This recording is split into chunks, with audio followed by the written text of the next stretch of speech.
Call to order the August 24th, 2022 meeting of the Staff Hearing Officer. I'm Renee Brooke, and we'll run through the agenda here, starting with preliminary matters. I am not aware of any requests for continuances, withdrawals, postponements, or addition of ex-agenda items. In terms of announcements and appeals, also none there that I'm aware of. And so moving on to any comments from members of the public pertaining to items that are not on this agenda but may be within the purview of the Staff Hearing Officer. Do we have any such comments? Thank you. We do not have any speaker slips, and there are no hands raised for general public comments. Okay, great. Thank you.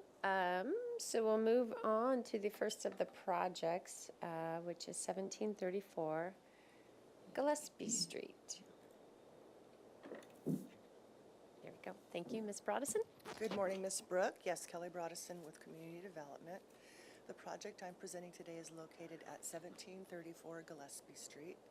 If you're driving south on Mission, you would turn left on Gillespie and find the property on the corner of Gillespie and Isley. So it's a corner lot. It's about 6,000 square feet, and it's currently developed with a duplex and also two-car garages. One garage is on Islay and one garage is on Gillespie. The proposed project involves permitting as-built additions on the first and second floor and also a perimeter masonry wall. The discretionary applications under the jurisdiction of the staff hearing officer today are a front setback modification to allow permitting of an as-built second-story addition within the front setback along West Islay, and also an open yard modification to reduce the previously already approved reduced open yard. So looking at the site plan here, this, and I'll show you here along, I don't know if I could do that. Okay, here, this is the front setback along Islay. So for two-story structures in this zone, you have a required setback of 15 feet. And this project, the second-story addition for Unit A was built in 2004 with the original duplex construction with no approvals.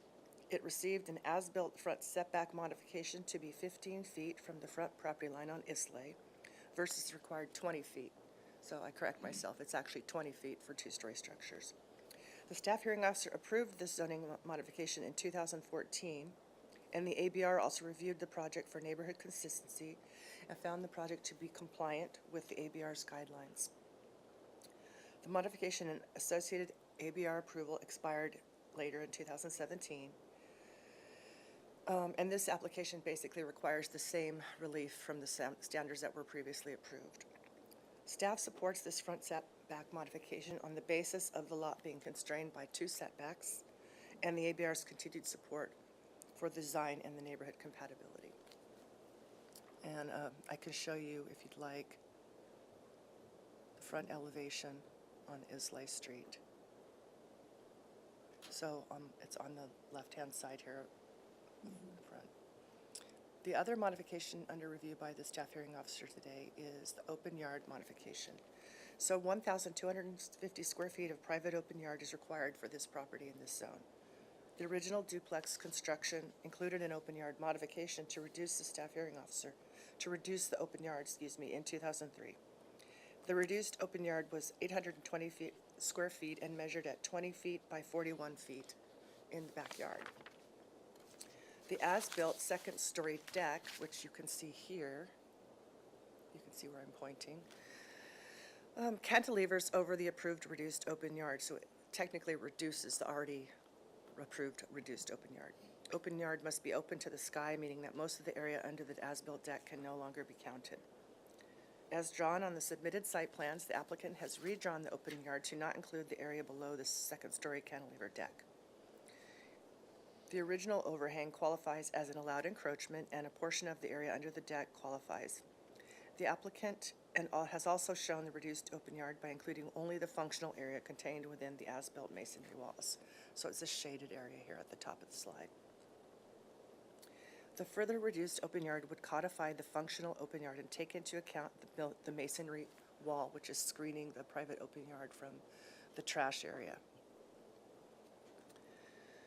The open yard is existing and functional for the existing units, and the as-built masonry wall provides privacy for the residents to enjoy outdoor space.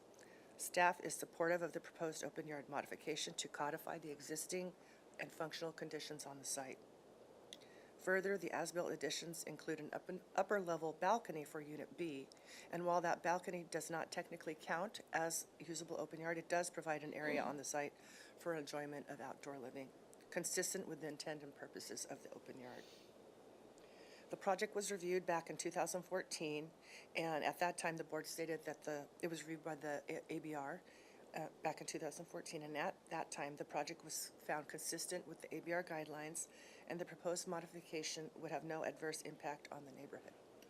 So most recently, when the project was resubmitted under a new application, the ABR reviewed the project again, and the reviewer stated that the as-built changes to the existing structure were still minor and still appropriate to the property. So that concludes staff's presentation, and staff recommends that the staff hearing officer approve the project, subject to the findings in the staff report. And I have I'm available to answer any questions on the history if you need, and we have the applicant Emmanuel from Ellen Bildstein's Architects if you need questions from him. Thank you, Ms. Brodesson. I do have maybe one or two clarifying questions just on the open yard, I think. So I see where the applicant has highlighted the open yard within the masonry wall. There are some trash cans noted in there, though. Should those be shown outside of open yard, or is trash storage allowed? Ms. Brooke, no, trash enclosures are not permitted in the open yard area, so those would have to be located outside of the open yard and outside of the setback. Outside the setback, okay, just clarifying that. And then, I understand they're, calling it the functional open yard area, and so drawing it just to the masonry wall.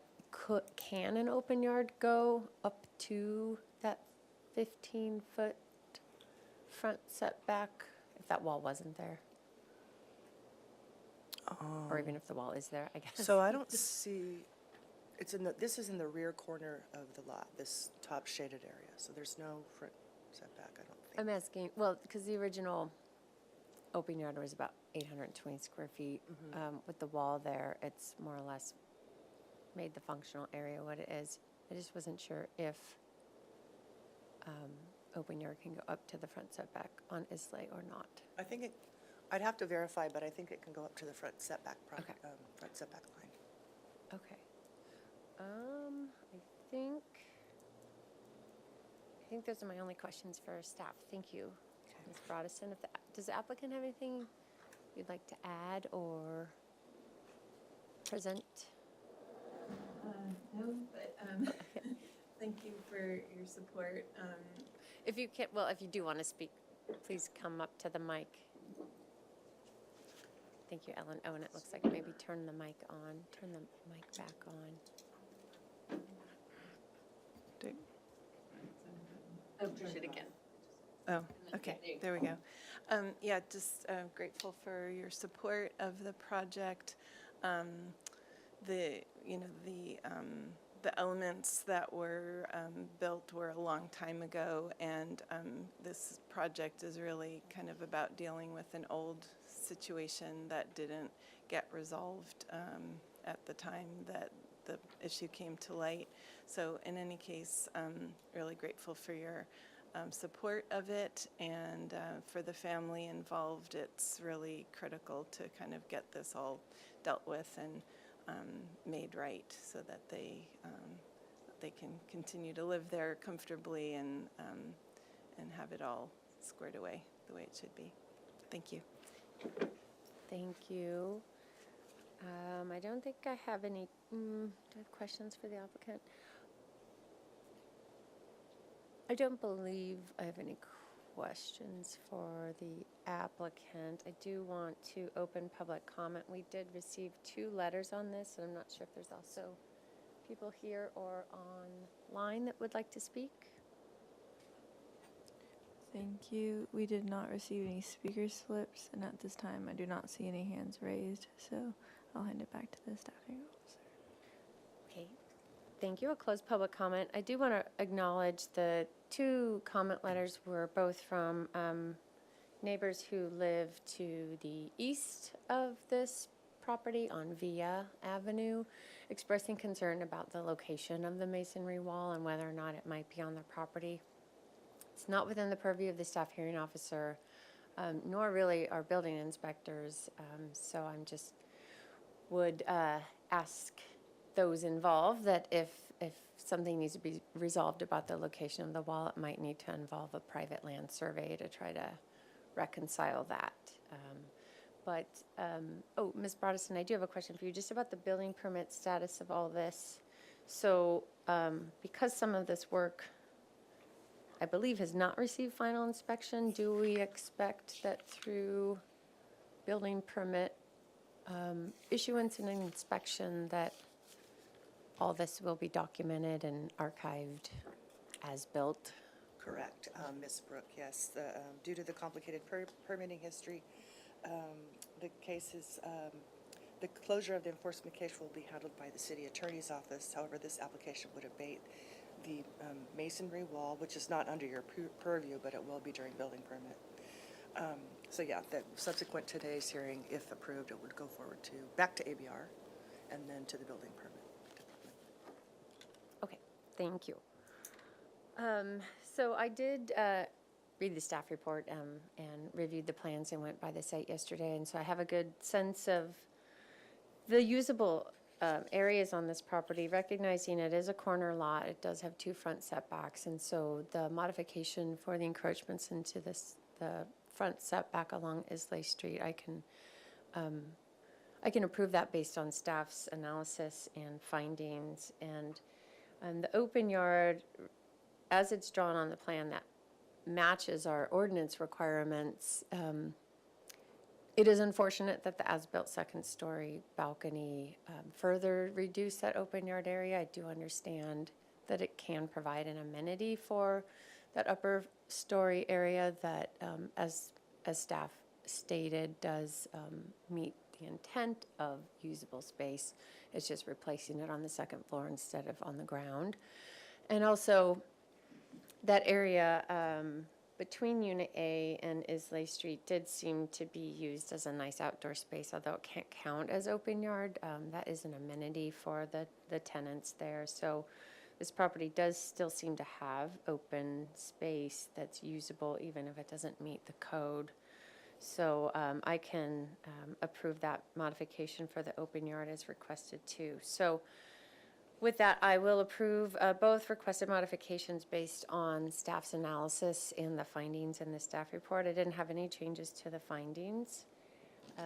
So with that, I do need to let interested parties know that with the approval of the 2 modifications, decisions of the staff hearing officer may be appealed within 10 calendar days, and within that same time frame, the planning commission can call up any decision of the staff hearing officer if they choose to hear the matter at their level.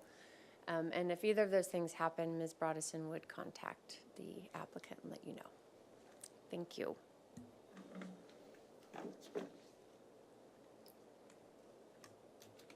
Okay, so we'll move on to, 903 Alston Road. And Mr. Bauman, if you would provide the staff presentation. The plans should be up there, already open.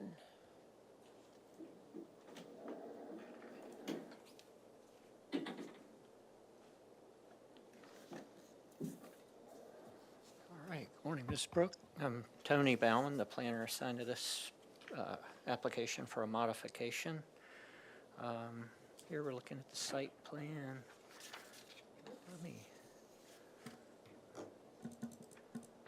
Since I was last here, I have not practiced the plan manipulation. I did marquee zoom up there for you in the toolbar. Is it? There you go. Perfect. I hope I loaded the right one. That's what I'm used to. Okay, great. This is I think we generally know what part of town this is in, so this is a close-in view of the site. The public Alston Road that people travel is down at the bottom of the screen to the south of the property. This property is effectively a through lot because the access road above that, it's also Alston Road addresses along there, but it's a private road or street, and as a street it has a required front setback. And the property, the northern part of the property, goes all the way across that private road easement. So there's the property line, but here's a 30-foot, very generous 30-foot easement for the private road. And then here's the required 30-foot zoning setback from the easement line. So that encroaches pretty far into the property. So the easement only allows ingress and egress for the neighboring properties or the bordering properties. So given the existing development on the site and the space left available to do an accessory dwelling unit, it's proposed up in this area within the zoning setback and outside of the easement. All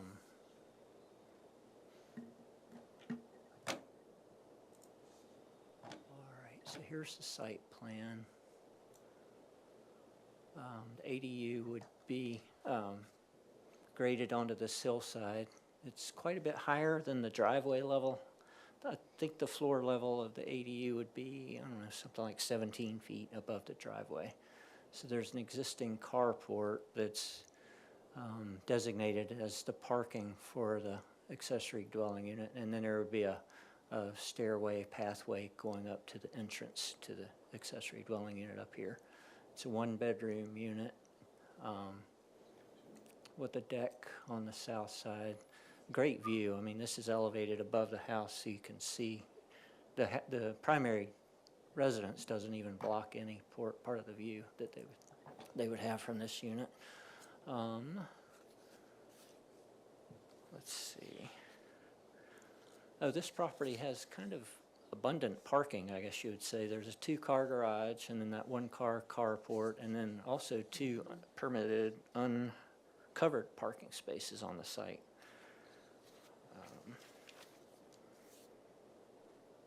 Getting back to what I was describing earlier, I mean, the zoning setback is 30 feet, and it's only set back 1.5 feet from where the setback starts. So it's a major difference in between the requirement for the setback and the proposed setback. But given that, I mean, you've been to the site, you can see that the actual road itself is out here, so it's set back, I don't know, 12 or more feet from there. And also the nature of it doesn't feel like a street when you actually visit back there. Further east on this private road, it's a bit wider where it forks off of the other part of Austin Road. But then as you get back here to where this property is, it really narrows down quite a bit to 1 lane. So it doesn't feel like it needs a front setback like most public streets do, or even private streets. So that's why we have this request for the front setback modification. And I've pretty well described why staff can support it. The Single Family Design Board also found it supportable, that it would be consistent with their applicable design guidelines, and they'll be able to make the neighborhood preservation ordinance findings and hillside findings when it returns to them for their approval.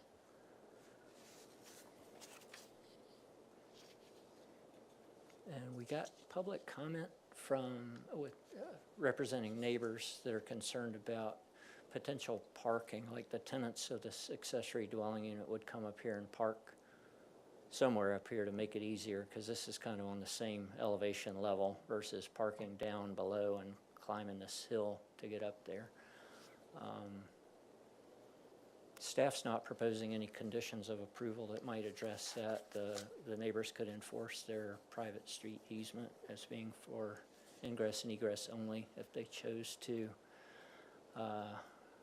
Personally, if I was renting this unit, I think I'd be very happy to have on-site parking that you could get to from the main part of Austin Road without having to drive up that private road and then do the turnaround maneuvering that you need to get back out. But that's just a thought on that. I think, given all that, staff can support this requested front setback modification, just with our standard conditions. No particular conditions are proposed. I think that concludes my presentation. The architect could get into more, I guess, discussion about how the project was designed, et cetera. But Thank you, Mr. Baumann. I don't have any questions for staff. Did the applicant want to add anything? I do have 1 or 2 questions for the applicant either way, if you want to. Feel free to add more. And if you could introduce yourself just to make sure we... My name is Richard Redmond. I'm the architect for the project. And first of all, I'd like to mention that this private road really only serves the adjacent neighbor. And any impact that we would have construction-wise, we would certainly coordinate with them. And because it is pretty much a single-lane road, but the properties to the north, private road.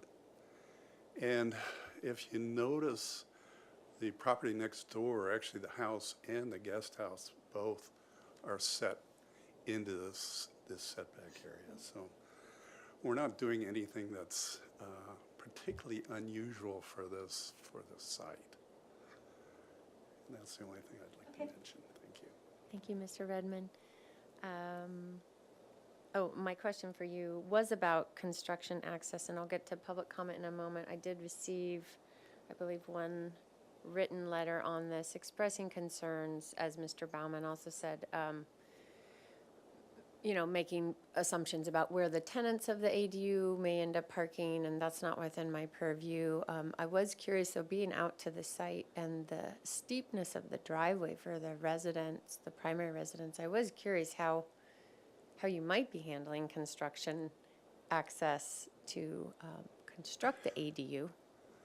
Well, obviously, some of it has to happen on the private road, and I'm talking about probably cement trucks and that kind of thing to actually get the foundations done, and then delivery of materials and things. I think they can drop it off, again, coordinating with the next door neighbor as far as how to deal with this. And I think we can put restrictions on parking for the employees working there. You know, they could park down on Alston, although I'm sure they probably wouldn't like them parking there either. But there is space on the site, and I understand it's steep, but it is doable.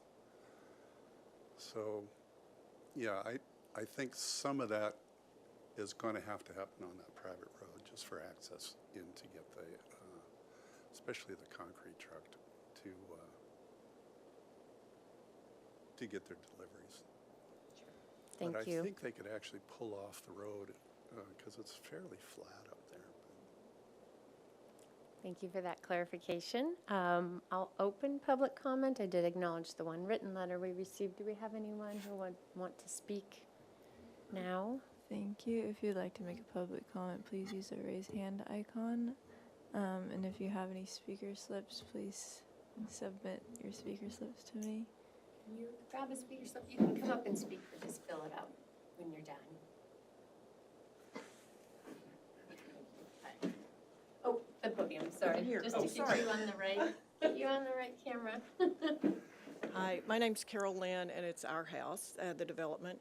And we have one neighbor, which is the one at the end of this. We're real close to them. He came to the first hearing to speak, to support it, and didn't realize it had been rescheduled, and he's out of town today. But we coordinate everything with them. Like, if they have guests, we always coordinate that. They have a parking place there, but we let them access our driveway and park and work real close with them. Before we ever even started this, we went to meet with them and tell them what we had planned, get them to come over and look at the site, and they didn't have any issues with it. We're not even going to be able to overlook their property or anything, so I haven't had any issues from anybody else about, and it's really only that house that would ever pass back there. And we do have, it may not look like it on there, but we do have plenty of parking for our guests, and we're not planning on renting it. We're planning on just using it for guests, so thank you. Do you have any questions for me? Thank you. No, I don't. Thank you so much. Thank you for adding that bit of context to it. Did anyone raise their hand in the? Thank you. We do not have any remote public comments. Okay, thank you. I'll close public comment then. Really appreciate the discussion about the private road and coordinating with your neighbors. It's obviously not within my purview, but when I was up there, I did experience needing to back down the private road a little bit because a truck was coming from your neighbor's house and needed to get by me, and then turning around. So I was, okay, I could understand why there may be concerns about accessing, but it is really just that last section of the road that serves the back of your property and your neighbor's property. And so I appreciate that you'd be working that out with them for construction access and use of the ADU. So I don't have any other questions. I think staff did a really good job of explaining the rationale for support of the front setback modification. It is a unique situation that it is has a required front setback. It certainly doesn't feel that way, and given the topography of the site, placing the building where you have it proposed does makes sense. So I can approve the front setback modification with the findings as outlined in the staff report. I don't have any changes to the findings. So just similar to the last project, I do have to announce that the decisions of the staff hearing officer may be appealed to the planning commission, and within that same 10-day appeal period, the planning commission can decide to call up a decision that I make, and if either of those things happen, Mr. Baumann would let you know. Thank you very much. With that, I will adjourn this meeting of the staff hearing officer. Thank you. Thank you.